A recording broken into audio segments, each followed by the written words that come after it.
Terminé, le programme scolaire français pour les petits écoliers algériens scolarisés dans les établissements privés. Depuis la rentrée, ils doivent suivre seulement le programme scolaire national. Les établissements contrevenant à cette règle s'exposent à des sanctions. Jusqu'alors, la pratique du programme français illégal était cependant tolérée par les autorités.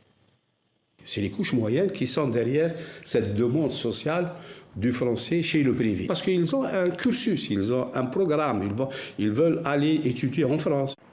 Des inspecteurs de l'éducation nationale peuvent effectuer des contrôles inopinés pour vérifier l'abandon du programme français. Mais pour une partie du corps enseignant, le changement doit se faire progressivement pour ne pas pénaliser les élèves déjà privés de l'obtention du bac français depuis un changement des règles. Nous pensons que remplacer le français par l'anglais nécessite du temps et des préparatifs pratiques afin d'éviter que nos enfants ne soient perdus. La plupart des enseignants ne maîtrisent ni l'anglais ni le système anglo-saxon, mais plutôt le français. L'abandon du français est un fort signal en matière de diplomatie, alors que le président Macron avait évoqué en 2021 un système politico-militaire pour qualifier le pouvoir algérien. Une expression qui n'est pas passée à Alger.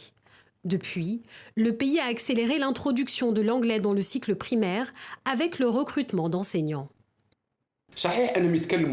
Il est vrai que le français est une langue élégante, une langue de littérature et de grands prix. Cependant, en ce qui concerne la science, la recherche, l'armement et toutes les technologies, l'anglais est la langue qu'il faut adopter.